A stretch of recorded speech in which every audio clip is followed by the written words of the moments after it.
السلام علیکم ورحمۃ اللہ۔ پیارے بھائیوں اور میری معززات ماؤں، بہنوں اور بیٹیوں، بلوغ المرام کتاب الاطعمتی، کھانے سے متعلق احکام و مسائل، سبق نمبر ہے 278، سبق نمبر 278۔ بسم اللہ الرحمن الرحیم۔ عن ابی ہریرہ رضی اللہ تعالی عنہ عن النبی صلی اللہ علیہ وسلم قال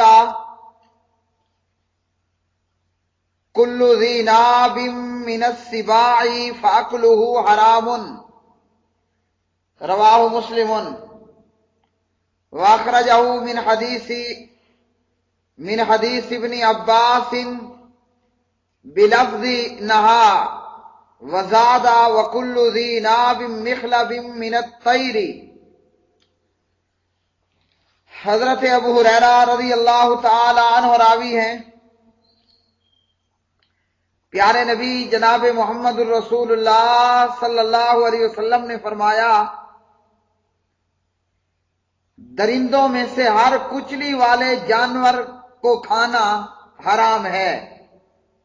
اور مسلم نے یہی روایت ابن عباس رضی اللہ عنہما کے حوالے سے ان الفاظ سے بیان کی کہ آپ نے منع فرمایا، یعنی کچلی والے جانوروں کو کھانا منع کیا، اور پرندوں میں سے ہر اس پرندے کا کھانا حرام ہے جو پنجوں والا ہو، مطلب کہ پنجوں سے شکار کرنے والا ہو۔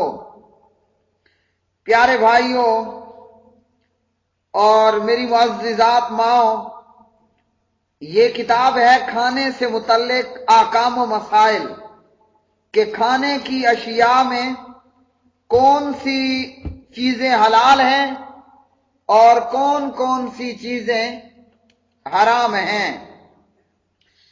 تو پیارے نبی علیہ الصلوۃ والسلام نے ایک اصول بیان کر دیا کہ ذو ناب، درندوں میں سے ذو ناب کچلی والے جو جانور ہیں وہ سب کے سب حرام ہیں، اور پرندوں میں سے جو شکار پر پنجے کے ساتھ جھپٹنے والا ہو، پنجے سے شکار کرنے والا ہو، پرندوں میں سے ہر ایسا پرندہ حرام ہے۔ اور اسی طرح ناب اس داند کو کہتے ہیں جو رباعیہ کے پیچھے ہوتا ہے اور رباعیہ ثنایا کے ساتھ ہوتا ہے۔ تو اس حدیث میں وہ جانور جو چیڑ پھاڑ کرنے والا ہو، کچلیوں والے جانور سے مراد وہ درندہ ہے جس کی کچلیاں اس کے شکار میں معاون ہوتی ہیں، مثلا شیر، چیتا اور تیندوا اور اس طرح کے دیگر۔ ابن سینا کا قول ہے کہ ایک ہی حیوان کی کچلی اور سینگ اکٹھے نہیں ہو سکتے، یعنی جو کچلیوں والا ہوگا اس کے سینگ نہیں ہوں گے، جیسے شیر ہے، چیتا ہے، ان کے سینگ نہیں ہوتے، اور جو سینگوں والے ہیں تو ان کے پھر کچلیاں نہیں ہوں گے۔ تو یہ ابن سینا کا قول ہے کہ ایک ہی درندے میں ایک ہی حیوان کی کچلی اور سینگ اکٹھے نہیں ہو سکتے۔ تو پیارے نبی صلی اللہ علیہ وسلم نے اس حدیث میں جانوروں کی حرمت کی ایک جامع علامت بیان کر دی کہ ہر چیر پھاڑنے والا درندہ، دوسرے لفظوں میں گوشت خور جانور حرام ہے، اور ہر وہ پرندہ جو پنجے سے شکار کر کے کھاتا ہو حرام ہے۔ اسی اصول کو امام شافعی علیہ الرحمہ، امام ابو حنیفہ علیہ الرحمہ، امام احمد ابن حنبل علیہ الرحمہ وغیرہ نے تسلیم کیا ہے۔ اور اسی سے ہمیں یہ بھی سمجھ آ گیا کہ دیوبندی اور بریلوی لوگ قرآن و حدیث میں نقص ظاہر کرنے کی کوشش کرتے ہوئے قرآن اور حدیث والوں پر، قال اللہ قال رسول والوں پر، اہل حدیث پر یہ اعتراض کرتے ہیں کہ بتائیے بھینس کہاں حلال ہے؟ اگر قرآن اور حدیث ہر معاملے میں مکمل ہے، معاون ہے، تو بتائیے قرآن اور حدیث کے اندر بھینس کہاں حلال ہے؟ پھر اس کے تعلق سے جو ہے وہ مختلف باتیں ان کو جواباً کہی جاتی ہیں۔ میں کہتا ہوں یہ حدیث ہر معاملے میں جانوروں گوشت کے تعلق سے ہمیں اصول دیتی ہے کہ ذو ناب درندے حرام ہیں، جو بھی کچلی والے جانور ہیں وہ جانور حرام ہیں، اور بھینس اس کے کچلی والے دانت نہیں ہے، بھینس ذو ناب نہیں ہے اور سینگ بھی ہے، امام ابن سینا وغیرہ کے قول کے مطابق۔ تو حدیث میں نبی علیہ السلام کا فرمان ذیشان کے ذو ناب حرام ہے اور بھینس ذو ناب نہیں ہے۔ بھینس کے ویسے ہی دانت ہیں جیسے گائے کے دانت ہوتے ہیں۔ اگلی حدیث، اور پرندوں کے اندر جو ہے وہ عقاب، شکرا، شاہین وغیرہ یہ چیزیں حرام ہیں، اور بعض پرندوں کا نام لے کر بتا دیا کہ یہ خبیث ہیں، جیسا کہ کوے کے تعلق سے بتا دیا کہ کوا جو ہے وہ خبیث ہے، اور قرآن مجید نے کیا فرمایا؟ وَيُحَرِّمُ عَلَيْهِمُ الْخَبَائِثَ، کہ نبی علیہ الصلوۃ والسلام پاکیزہ چیزوں کو حلال کرتے بتاتے ہیں اور جو خبیث چیزیں ہیں انہیں حرام۔ تو کوا خبیث ہے، لہذا کوا بھی حرام ہے، اور حنفیوں کے نزدیک کوا حلال بھی ہے اور انہوں نے پکا کر باقاعدہ کھایا بھی ہے۔ اس کے تعلق سے آپ استاد محترم فضیلت الشیخ ابو الحسن مبشر احمد ربانی حافظہ اللہ کے آپ کے سوال و جواب کی پرانی کتب کے اندر حوالہ دیکھ سکتے ہیں، اور میں بیان بھی کر چکا ہوں علیحدہ جوابات میں۔ اگلی حدیث، عن جابر بن عبداللہ رضی اللہ تعالی عنہما قال نہا رسول اللہ صلی اللہ علیہ وسلم یوم خیبر عن لحوم الحمر الاہلیتی وآذن فی لحوم الخیل متفق علیہ وفی لفظ للبخاری ورخصا۔ جابر بن عبداللہ رضی اللہ عنہ راوی، نبی صلی اللہ علیہ وآلہ وسلم نے خیبر کے دن گھریلو گدوں کے گوشت سے منع کر دیا اور گھوڑے کے گوشت کی اجازت دی، اور بخاری کی روایت میں ہے رخصا، کہ آپ نے گھوڑے کے گوشت میں رخصت دی۔ تو پیارے بھائیو، اس حدیث سے یہ معلوم ہوا کہ خیبر کے دن میں خیبر کے روز گھریلو گدوں کے گوشت کو حرام قرار دیا اور گھوڑا کھانے کی اجازت دی، گھوڑا کھانے کی رخصت دی۔ اب گھریلو گدا، کھوتا گدو، اس حدیث سے یہ معلوم ہوا کہ وہ حرام ہے، اور صحابہ کرام کی ہنڈیاں چڑھی ہوئی تھیں، مگر چڑھی ہوئی ہنڈیاں انڈیل دی گئیں، کیونکہ گھریلو گدا، جس کو ہم گدا اردو میں کھوتا اور ہماری سرائکی میں گدو کہتے ہیں، تو اس حدیث سے پتہ چلا کہ گھریلو گدا حرام ہے اور گھوڑا کھانا اس کی اجازت ہے اور گھوڑا کھانے میں رخصت ہے۔ صحابہ کرام نے باقاعدہ گھوڑا کھایا بھی ہے، جیسا کہ آگے اپنے نمبر پر حدیث آ رہی ہے۔ اور اسی طرح اہل حدیث کو یہ تانا دیا جاتا ہے یا اہل حدیث کو لوگوں میں بدنام کرنے کی کوشش کی جاتی ہے کہ جناب یہ اہل حدیث کہتے ہیں گھوڑا حلال ہے، حالانکہ امام زید بن علی، امام شافعی اور ابو حنیفہ نعمان بن ثابت رحمت اللہ علیہ کے شاگرد امام قاضی ابو یوسف، امام محمد اور اسی طرح رحمہم اللہ تعالی امام احمد اور امام اسحاق، یہ رحمہم اللہ تعالی یہ سب اس بات کے قائل ہیں کہ گھوڑا حلال ہے، اور امام ابو حنیفہ رحمۃ اللہ علیہ کے نزدیک گھوڑے کا گوشت حرام ہے، مگر ان کا یہ قول اس صحیح حدیث کے بخاری مسلم اور آگے جو مزید حدیث آ رہی ہے ابو حنیفہ کا قول اس کے خلاف ہے، اس لیے ابو حنیفہ کا قول درست نہیں،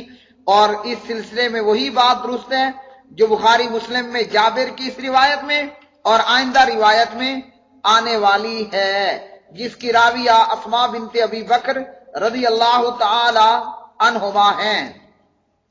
تو صرف اہل حدیث کے نزدیک ہی نہیں بلکہ فقہا میں امام قاضی ابو یوسف، امام محمد اور اسی طرح ائمہ میں امام شافعی، امام احمد، امام اسحاق وغیرہ کے نزدیک یہ تمام علماء گھوڑے کی حلت کے حلال ہونے کے قائل ہیں۔